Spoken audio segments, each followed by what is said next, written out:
Hello everyone, I'm here at Peninsula. Sorry, I don't have a tripod or something. So I just want to probably share with you some real talk about life and about happiness and about the challenges of life. I just had a meeting with my friend and I was thinking that probably I could share with you some thoughts about life as I'm before because I'm waiting for my vehicle going home.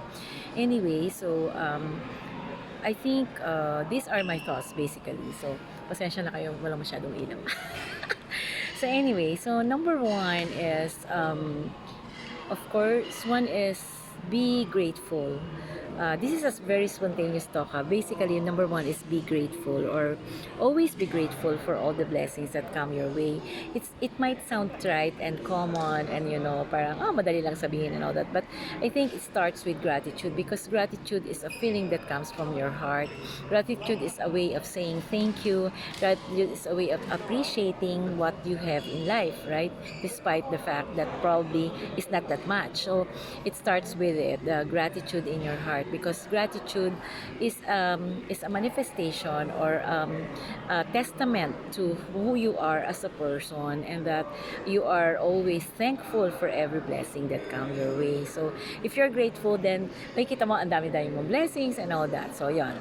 Number two is so number one is gratitude. Number two is acceptance. No, acceptance, but it doesn't mean that you are complacent. So acceptance of there are really things beyond our control that even if we tried all these things and all that, mayroong mga bagay na hindi rin natin kontrolados, or maybe I was thinking yun yung sinasabi nilang destiny din, no?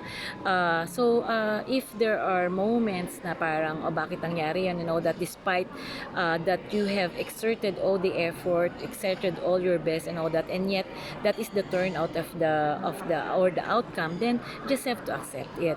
Because acceptance means you have did what you have to do, you have excelled on what you have to do, and yet the turnout will be that in such a way that it might not be the one that you were hoping for, but sometimes yun nga hindi natin kontrolado minsan, may mga forces outside of us that can probably determine a different outcome. So maybe you just have to accept.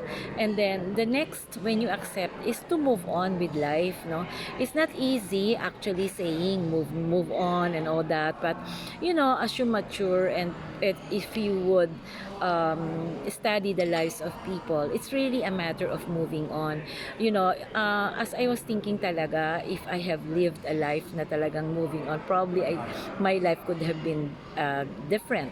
But that's why I'm sharing it with you, because moving on means that you are thankful for the past that you had, and as such you are willing to move to another phase in your life, and that phase in your life could be a window of a lot of opportunities, a window of a lot of many things that would happen to you. So moving on is a sign of strength.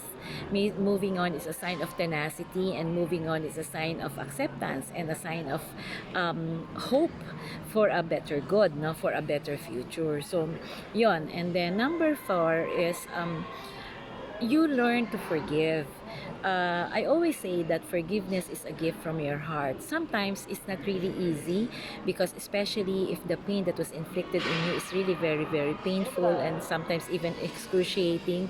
But then, ah, sabi nga nila, kung ang Diyos nga nakakapagpatawad, ikaw pa kaya. Pero alam kong napakahirap, especially kung ang nagawang kasalanan sa'yo ay napakabigat. Pero if you lament, or shall I say, continue to gripe and bicker over the wrong things that have done to you, then you would always sulk on one corner, and you would always say, bakit ganon and all that. So, hindi ka makakamove on sa buhay. So, you forgive the person, and then hoping that, with that forgiveness, it would make you a better person, and it would lighten your load. Kasi if you don't forgive, then chances are your heart is also breaking. So, that's why I said na probably it's really the best way really is to forgive, although it's a process, but then it's really something that is that is necessary, because if you don't forgive, then you were already